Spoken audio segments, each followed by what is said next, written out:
How you doing there? Welcome back to Babylon Talmud. Today we're studying Daf Tzadi Zayin, Daf 97 of Masechta BavaMetzia, friends. Well, today's Daf is great. The interesting thing about today's Daf is we're really just going to do Tzadi Zayin Amud Aleph, because then it gets to Mishnah, and Tzadi Zayin Amud Beis is really small. And then it's basically just half of Tzadi Zayin Amud Beis is the Mishnah, and then again the whole Tzadi Zayin Amud Beis is like 10 lines. I don't know. It's not 2, 4, 6, 8, 10, 13 lines. It's like nothing. Half of it is the Mishnah. If we do the Mishnah now, whatever. We're basically just gonna really get to the bottom of Tzadi Zayin Amud Aleph. It's not that much. It's interesting stuff. All right. Here we go. We're going to start Daf Tzadi Vav. So I imagine it shouldn't be a very long Daf today. We're going to start Daf Tzadi Vav Amud Beis. We do have a little bit of stuff to do on Tzadi Vav Amud Beis. I stopped a little bit high up just because it felt like it was something new. So, okay, here we go. We're going to start about 10-15 lines from the bottom. So, Iboyalu. You got it? Good. Iboyalu de Asakasha. This is Gevaldiga stuff. Very Gevaldiga stuff. Kochash Boser Machmas Milocha Mai. Okay. So if Ruvain borrows a cow from Shimon, okay, and Ruvain's using the cow to plow his field, and he goes to return it to Shimon, I don't know, let's say a month later, whatever it is, and it's been a shtickle wear and tear, right? Shimon's cow is already a shtickle weaker now, okay? So Ibaylu, that's the kasha. Kochas boser machmas milocha mai. What if Shimon's cow has gotten a little bit weaker due to the work that it was doing? So Amalu Omer Abonon v'chilki b'dev Avya Shmei. So v'chilki b'dev Avya responded, Mechlal d'chi meisa machmas melocha mechayev. Well, does that imply that if it were to have died in the course of doing its work, so then he would be chayev? Right? Meaning, if we were to we're saying, well, if it gets a little bit weaker while it's working, then what? The implication seems to be that, well, if it dies while it's working, you'd be chayiv. What about if it just got weaker? But that isn't actually true. Ruvain would respond to Shimon and say, wait a second, meaning Ruvain borrows Shimon's cow to plow his field. While the cow is plowing the field, it drops dead. Shimon says, Ruvain, you owe me a cow now. You were borrowing it, you owe me a cow now. Ruvain says, well, I didn't borrow it just to look at it. I borrowed it to plow with it. And that's what I was doing with it. And then it dropped dead. I'm not chayiv for that, right? I didn't borrow it to just put it in a box. So rather says Rava, so rather Rava kind of changes it, flips around the perspective a little bit and says, look, obviously, just for the cow getting a shtickle weaker, Ruvain is using Shimon's cow, and now the cow gets a shtickle wear and tear. Obviously, Ruvain is not chayiv for that. It's just the way, that's what will happen when you're using a cow. The chiddush, though, is that even if the cow dies during the malacha, Ruvain is plowing with the cow and it drops dead, Ruvain is potter. Because Ruvain says to Shimon, look, Shimon, I didn't borrow your cow to look at it. I didn't borrow it to put it in a box and leave it there. I borrowed it to use it. I was using it, and it died. Leave me alone. This is a big yisoid. It's an important part of borrowing, right? That a borrower is potter if it breaks or dies in the context of what it was borrowed to be used for. So Ruvain borrows an axe from Shimon, itbar, and the axe breaks. So the comment of Rava, okay, so it comes before Rava. Omar Lei, and Rava says, I guess to the borrower, Zil Aisi Saide de Lo Shon is Bay, Vi Pater. Look, Go bring witnesses that you were just using it normally, you were chopping wood with it and it broke while you were using it normally, and then you'd be potter because, it's in the course of the work that you had borrowed it to do. But what if he doesn't have witnesses? So what's, I guess, kind of the default if he doesn't have witnesses that he was using it normally? So what happens? Toshma coming here. Okay, so Ruvain borrows a axe from Shimon. Ve'itbar, and it broke. And he came before Rav. I don't know, I guess Ruvain came, somebody came before Rav. I guess Ruvain. And Rav says to Ruvain, Zil shalim le narge ma'alye. And Rav says to Ruvain, you have to replace the axe. And the axe is broken, you have to go to the axe store and buy you gotta go to the axe monger and you gotta buy a brand new axe and give that to Shimon. Rav Kahana Rav Asi l'Rav. Rav Kahana Rav Asi then said to Rav, Dina Ochi? Wait, is that really the halacha? That Ruvain would have to go to the axe monger and purchase a brand new axe and give that to Shimon? Chever, we learned BavaMetzia. Bringing out the BavaMetzia sugyas from the beginning of BavaMetzia. Of course, if Ruvain's ox gores Shimon's ox to death, so Ruvain gives Shimon, so Shimon gets the carcass, right? Right, Ruvain's ox gored Shimon's ox to death. Let's say it was a shor muad. So let's say Shimon's ox was worth 200 zuz when it was alive, but the carcass is worth 50 zuz. Well, Shimon takes the carcass, which is 50 zuz, and he's responsible to sell it. Ruvain then is responsible for the difference. 200 minus 50 is 150. That's what Ruvain pays Shimon. So the same thing should apply over here as well.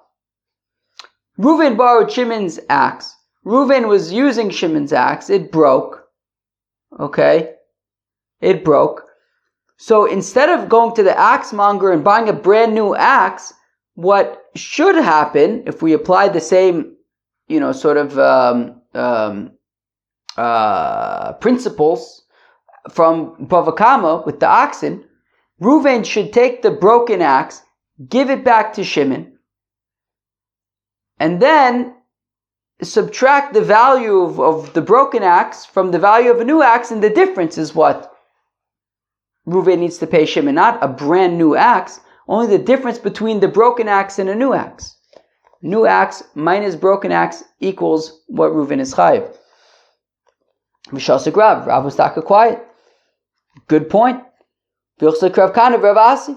The halacha is taka like Rav Kahana and Rav Asi, like the way that they asked the kasha and Rav. The mahadule tavre, that Ruvain gives Shimon the broken axe, umimale le dmei mana. And then Ruvain fills in the difference between the broken axe and the value of a new one. Ruvain borrows a bucket from Shimon, itbar, and the bucket breaks. Also, the commander of Papa. So Ruvain comes to a Papa. Amalei of Papa says, "I see sided the lo shanis be v'ipater." Bring witnesses that you didn't do anything out of the ordinary, that you were using the bucket in a way that a bucket is meant to be used, and then you will be potter. But I think that, but the point being, I think, right, because we had asked what happens if he doesn't bring witnesses. I think from the case with the axe, I think the point is that if there are no witnesses, well, then you have to pay the difference between the broken axe and a new axe. Fine. This next case is an interesting case. So this next case, there are going to be two ways to understand it, okay? Basically, you have Ruvain and Shimon. Ruvain has a mouse infestation. Lo yaleinu. Ruvain has a mouse infestation. Ruvain has a mouse infestation. So what's the remedy? What do? You ask Shimon to borrow his cat. So Ruvain borrows Shimon's cat to solve his mouse infestation. And now there are two versions as to what happens. One version is that Ruvain's cat, is that Shimon's cat is a wuss. And Ruvain's mice kill Shimon's cat. Shimon's cat is a wuss. And Ruvain's mice kill Shimon's cat. Okay, no, so let's read it inside. So Ruvain borrows a cat from Shimon to deal with his mouse infestation. But Ruvain's mice team up against Shimon's wuss and kill the cat. So Yosef Rav Ashi becoming boyelek yagav namai. Rav Ashi says, okay, how do we deal with this? Is this considered like, well, mesamach mas milacha, that the cat died in the line of duty, and Reuven is potter, or not? I don't know. Do we say that? I guess I don't know. Maybe it's strange that it got beat up by a bunch of mice. Whatever. He's trying to figure out. What do we do? Amli Rav Matche to Rav Ashi. So says Rav Matche to Rav Ashi. Hachyom Ravimi Me'agroni Mishmei de Rava. This is what Ravimi Me'agroni says in the name of Rava. Gavra de Noshe Katlu Lo Dina Velo Dayana. If you have a boy that gets beat up by a bunch of girls, well, he's a wuss. And don't come complaining to me. Shimon's cat was a wuss, and therefore Reuven's not responsible to pay for his wussy cat. Now, listen, Jordan, don't get any ideas, all right? I didn't write the book. I'm just reading the book, all right? All right. All right. Don't get. I come in peace. All right. Here we go. Ikadamri, that those who say, Ochil achbore tuva vichovil vamis. There are those who say, not that Reuven's cat was a wuss. Fakert. Reuven's cat was having the time of his life. Reuven's cat was at an all-you-can-eat buffet. Not Reuven's cat, Shimon's cat. Shimon's cat was having the time of its life. Shimon's cat came in and was licking its chops. All-you-can-eat mice. And he goes from one to the next. Mamish delicacies. Kesuda shloime b'shaitoi. And he ate a little bit too much. And he had, and that was it. He just turned over and passed out, and that was the end of Shimon's cat. So Yosef Rav Ashi become ayin ba ki agavna mai. So Rav Ashi says, okay, so what do you do? Does Reuven have to pay Shimon or what? Omle Rav Motche de Rav Ashi achi omer avimi me'agronio gavro denoshe katlu lo dina v'lo dayano. If you have a scenario of a guy who has so much beer that he dies from it, don't come to. It's his own situation. He's got to deal with his own situation over there. So the same thing over here. This cat ate a little bit too much at the smorgasbord. Reuven's not responsible for that. All right, very nice. Rava says, Rava, I man the boy the mishol midi michavre v'li potter. Oh, so says Rava, look. If you want to be, so of course we know that a shoyl, a borrower, is the strictest level of responsibility. You're chayiv even for own sin. But here's a little trick of the trade. If you want to be able to borrow something and be potter from paying, so the key is you want to make the lender work for you. Now, here's an easy way to do it, a sneaky way to do it. Rava says, Rava, Iman de boy le mishol midi mechaviv li potter. If somebody wants to be able to borrow epis from his friend and yet not have to pay, Nemele ashkayan maya. What he should do is, when he goes to borrow the thing, he should say to his friend, oh, by the way, can you bring me a glass of water? I'm thirsty.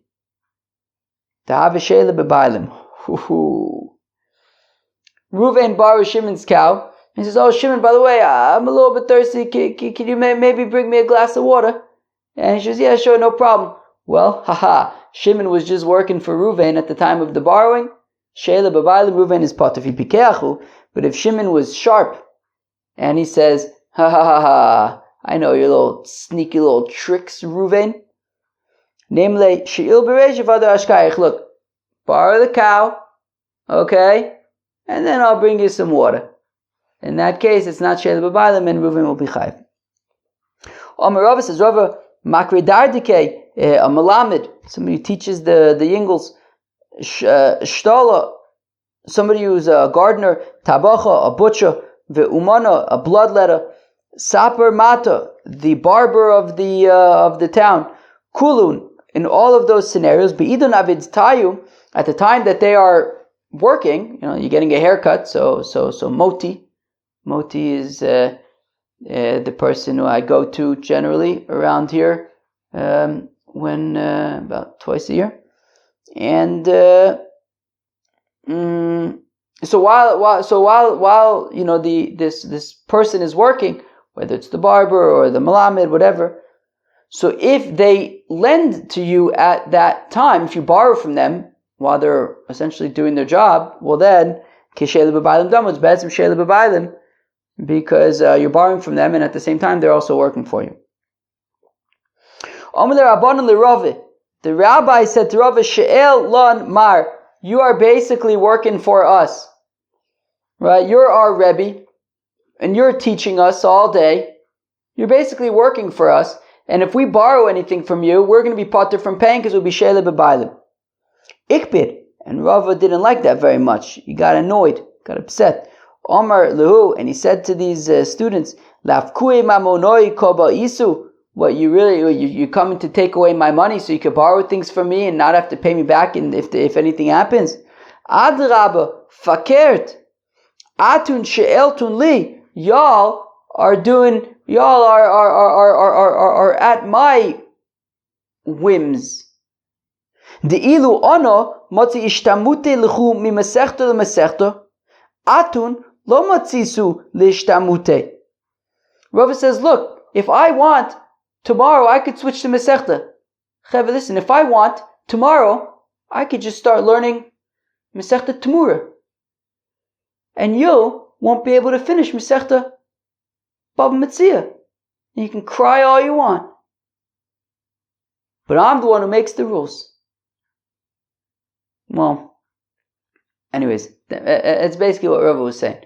Rava was saying, I could switch a Masechta whenever I want, and y'all will have no say in the matter. Therefore, you think that I'm working for you, y'all people are working for me. This is my show, says Rava. Velohi, and it's not exactly correct. So of course, there would be, before the Yom Tovim, so there would be all the people would come to listen to the shir that the Rosh Yeshiva would give. So in that scenario, he doesn't really have much discretion there to teach about whatever he wants. I mean, it's going to be about Inyan Diyoma. So there he is working for them. Excuse me. But the rest of the time, yeah, they're kind of like at his discretion because, right, he calls the shot. So it depends. If it's kind of before the Yom Tovim, so he's kind of working for them. The rest of the time, they're working for him. All right. Mereimar bar Chanina oiger kudnaisa bechoizoi. Mereimar bar Chanina was lending a donkey to the people of Chozoi. Okay. Nofak lidaluye tuna ba'adayu. And then he went to help them load it up. Okay, so he was let's say this. They borrowed from him a cow, and a donkey, and he helped them load it up. So they borrowed it from him, and it was basically she'ela b'bailim. Pashu ba, and then they ultimately were negligent. So it's basically pshia b'bailim. Umis, and the animal died because of their negligence. Asulakami de Rava, so they came before Rava chayvinu, and Rava said that they are chayav to pay. And the rabbi said to Rava, why would the Bei Chozai people have to pay? It's pshia b'bailim. But at the time of the borrowing, he was working for them. He was helping them load up the donkey, and therefore, when they were poshe, it was pshia b'bailim. Now we saw, as we're going to see in a second, we saw the other day that it's a machlokas if pshia b'bailim is an exemption or not. But anyways, ichsif, Rava was embarrassed. Right? I mean, he felt he got it wrong. He said, wait, oh wow, they're making a good point. It's pshia b'bailim. Actually, in the end, it turned out that actually Merema Bar Chanina did not help them load up the donkey. No, he did not do that. Rather, he was just observing them load up the donkey to make sure that they weren't doing anything, that he was not okay with. So he wasn't actually working for them. So it was not actually Sheila B'Bailim. And since it wasn't Sheila B'Bailim, so then they're chayiv as borrowers. Now, so now, as we learned the other day, it's machlokes that when it comes to pshia, we had learned about she'ela b'bailim. We talked about how that plays out by onus, how that plays out by gneva v'aveda. When it came to pshia, it was taka machlokes Rav and Ravina about does bail of imo make a difference when it comes to pshia? So now the rabbis had said to Rava, wait, why are you saying chayiv? It's pshia b'bailim. Pshia b'bailim is potter. And Rava got embarrassed, implying that pshia b'bailim is in fact potter. So again, hanich l'madomer pshia b'bailim potter. So if you say pshia b'bailim is potter, well mishumachi ichsef. Well, then I understand why Rava got embarrassed, because he said chayiv, but really it should have been potter. Elo l'man da'omer chayiv amay ichsef. But if you said pshia b'bailim is chayiv, so why was Rava embarrassed? He taka got it right, anyways. So answers the Gemara, well, actually, loy mipsha pashuba, actually, the Bechozai, they weren't actually negligent with the donkey. The donkey did not die because of negligence, rather it was stolen, so it's gneva va'aveda bebailim. And therefore, gneva va'aveda bebailim would be pater, and that's why Rava got embarrassed. Right? Ela ignuv, it was stolen from them. Umesa kedarka be ganif, and then it died kedarka by the, and then it ended up dying by the ganif have. But so the comment Rav, they came before Rav Chayvinu, and he said that they were chayav to which Rav said, wait, but it's gneva b'bailim, and even a shoyel, it would be potter for gneva b'bailim. So he got embarrassed. The Sofik Loi Milsa did the Mesa Tuna who did not, but in the end it turned out that actually Merema Bar Chanina did not go out to help them, so it wasn't actually Sheila B'Bailim. Rather, he went out to just observe to make sure that they were being responsible, and therefore it wasn't Sheila B'Bailim, and therefore they're chayiv, and he got it, and Rav had gotten it right. Chevre, that was enough. We're going to stop over here. I know it's only on Tzadi Zayin with Aleph, but if you flip the page, you're going to see Tzadi Zayin with Beis is very, very small, and it's half of it is the Mishnah, and then it goes right into the Gemara. I think it makes sense to just start with the Mishnah tomorrow rather than to do the Mishnah today, and then you'd have to remember it tomorrow. Anyways, we learned some great stuff today. At the very beginning of the daf, we learned Lav Ukma B'Chilsa She'elta, right? That Mesa Machmas Melacha, that when a borrower borrows an animal and it dies in the course of doing the work that it was borrowed to do, so the borrower is potter for that because he didn't just borrow it to look at it, to put it in a box and keep it there. He borrowed it to use it. Therefore he's potter. Okay, Givaldig. We learned some other interesting things, and have a good peace out.